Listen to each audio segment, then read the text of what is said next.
Sejam muito bem-vindos ao nosso canal. Aqui falamos de ativos no Brasil e no exterior. No vídeo de hoje vamos falar do SNLG11, um fundo de logística da Suno, que no último mês não apresentou seu relatório gerencial, mas o fundo também tem algumas informações importantes, né? A gente está olhando aqui os seus últimos resultados também, e uma informação bastante importante para o cotista desse fundo. Fique com a gente até o final.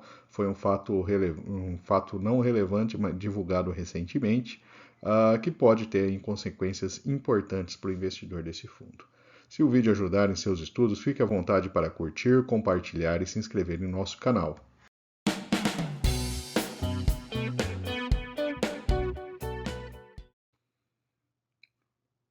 Vamos começar falando do resultado do fundo, né? Aqui temos a demonstração de resultados.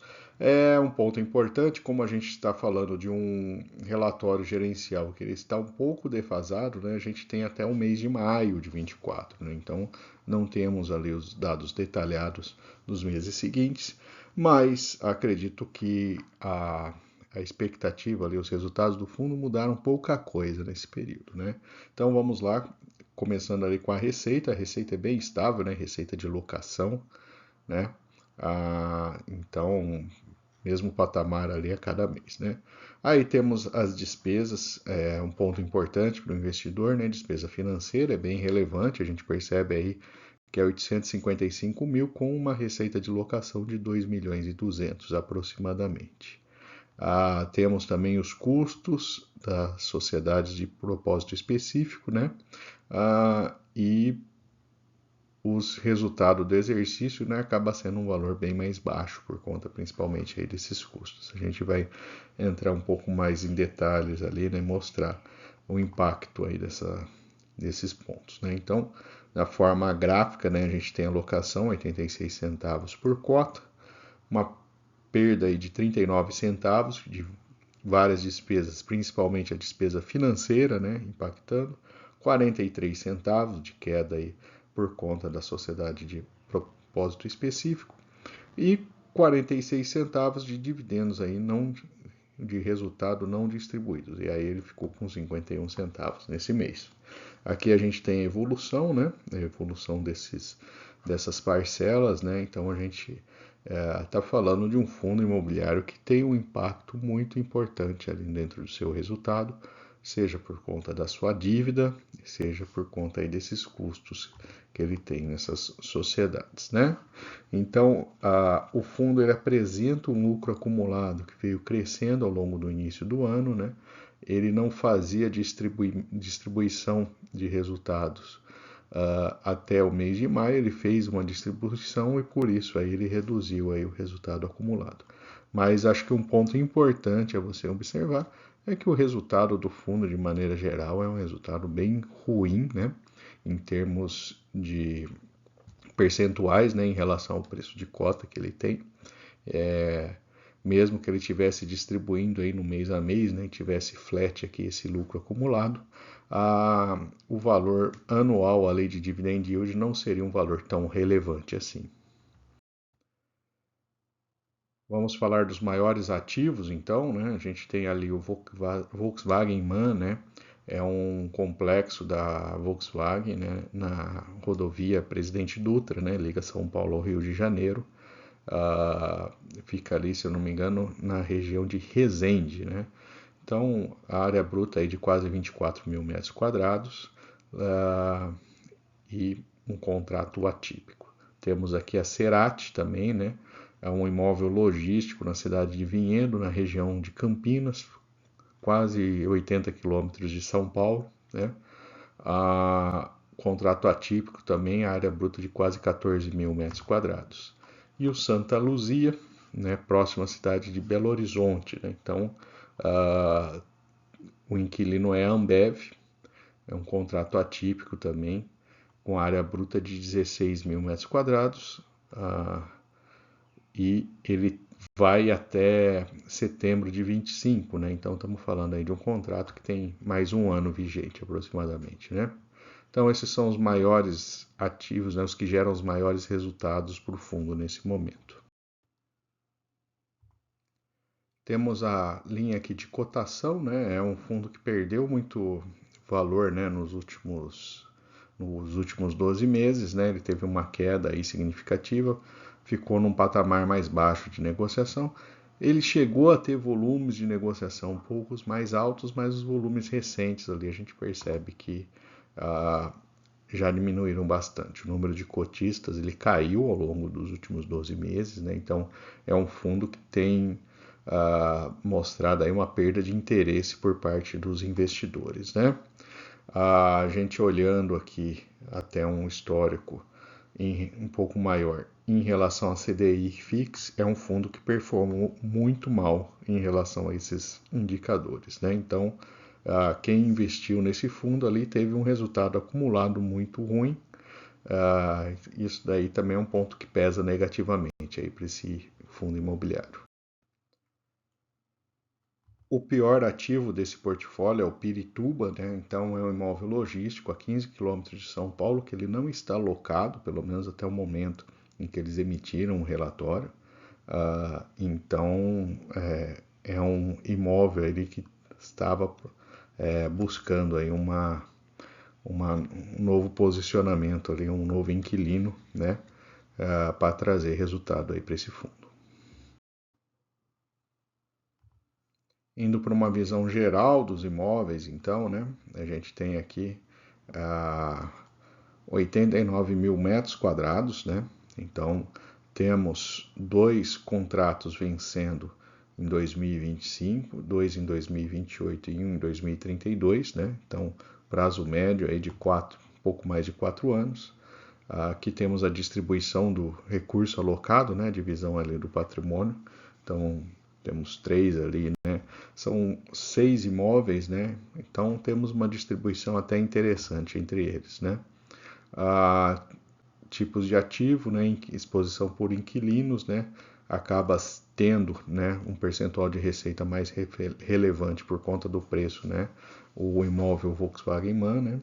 A maior parte dos contratos, 87% são contratos atípicos, a gente já viu aí o vencimento, né, da carteira, né, como está posicionado. Esse é um prazo curto ali, né, para imóveis de logística, né? A gente vê outros fundos ali que apresentam prazos bem mais longos aí de contrato, né? Vamos falar agora do patrimônio, então, né? Temos aqui os imóveis compondo seus ativos e os passivos desse fundo, né? Ele tem aqui 2 CRIs, né? Que totalizam aí quase 150 milhões de reais, mais 74 milhões nesse CCV Santa Luzia, né? As taxas aqui, né? A gente está falando aí de IPCA mais 7, IPCA mais 6,5, IPCA mais 8,67, né? Desses passivos ali. Então, é um fundo que tem um patamar, aí, uma despesa, a gente já viu na demonstração de resultado, né? Seja nessa sociedade de propósito específico, seja por CRIs, né? Um passivo bastante relevante, né? Apesar disso, no último ano ele cresceu o seu patrimônio, né? A gente vê essa evolução da cota patrimonial, mas a cota não acompanhou, né? Agora temos a informação mais importante para o investidor, né, que tem que ficar atento, foi um fato divulgado agora, dia 20 de agosto, né, poucos dias atrás. Tem uma proposta da XP para aquisição ali dos ativos imobiliários, né, pagando aí praticamente 300 milhões de reais, e aí, lógico, o fundo vai ter que fazer a gestão ali dos seus passivos, né? Então é uma movimentação relevante. Se você não está nesse fundo, eu acho que não faz sentido, não é um fundo que tem pago tão bem assim, né? Não faz sentido entrar nele, na minha visão, né? Lembrando que isso não é uma recomendação, né? Nem de compra nem de venda, mas vale a pena acompanhar a evolução desse processo e esperar aí o desfecho e ver quais que vão ser as consequências desse processo aí para o investidor desse fundo. Temos uma comparação então entre ele e outros fundos de logística, né? Dividend yield é bastante baixo, né? É um fundo que a gente já viu, ele não paga todo mês, né? Então o acumulado de 12 meses é um valor bastante baixo. Relação preço-valor patrimonial reflete um pouco isso, né? Um desconto aí pelo não pagamento. Uma liquidez abaixo de 1 milhão, né? Uma liquidez relativamente baixa, número baixo de cotistas. ele tem um percentual em caixa relevante porque ele reteve ali, né, o valor da distribuição, né?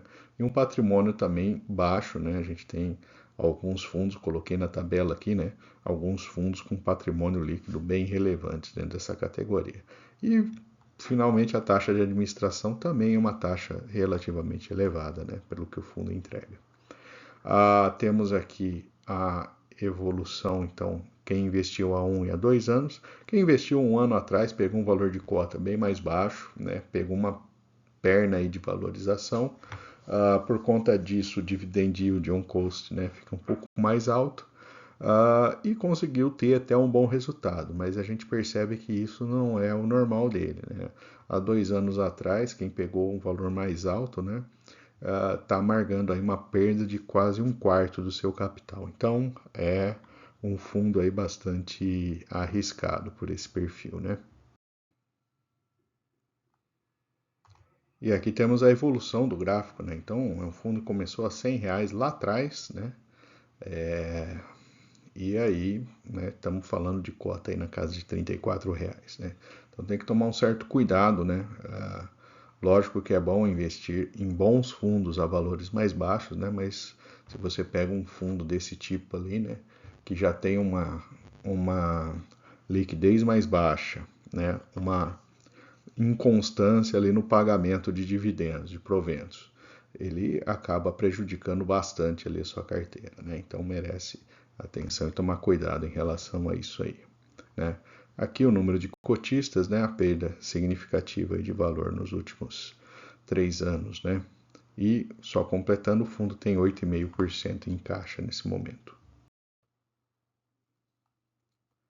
E vamos trazer os pontos positivos e negativos para investimentos no Sunulog. O ponto positivo, contrato atípico, se bem que para esse tipo de categoria de fundo, né, o normal seria ter contratos atípicos, né? A área de logística tem bastante contratos dessa modalidade. E quem comprou a cota há 1 ano atrás, né, conseguiu aí fazer um trade ali de valorização da cota, mas não é o principal motivo, né? Não é o motivo de que as pessoas compram um fundo imobiliário, né? Então, pegou uma sorte ali, uma perninha de subida de valor de cota, conseguiu um ganho, mas nada indica, né, que esse ganho aí seja sustentável, né? Do lado negativo, né, a gente tem um relatório gerencial que está defasado, né? A gente viu outros exemplos de fundos imobiliários aí, alguns até com muito mais tempo sem publicar relatório gerencial, né? Em parte, eu acredito até que esse atraso no relatório gerencial seja esse processo aí de negociação dos ativos, né? Isso daí muda completamente aí a situação do fundo, né? Um resultado proporcionalmente baixo, então ele tem um custo financeiro muito alto, né? E isso joga para baixo ali o resultado, né? O fundo já teve melhor liquidez no passado, então ele diminuiu bastante de interesse, né, do cotista. Resultado histórico ruim, dívida relevante. E o fundo, de maneira geral, ele está em venda, né? Então, entrar num negócio desse ali, né, pode trazer algum prejuízo aí, já que ele vai ter uma mudança, pode ter, né, uma mudança significativa ali num curto prazo, né? E vou aproveitar para deixar nossa playlist de fundos imobiliários. Lá você encontra diversos ativos.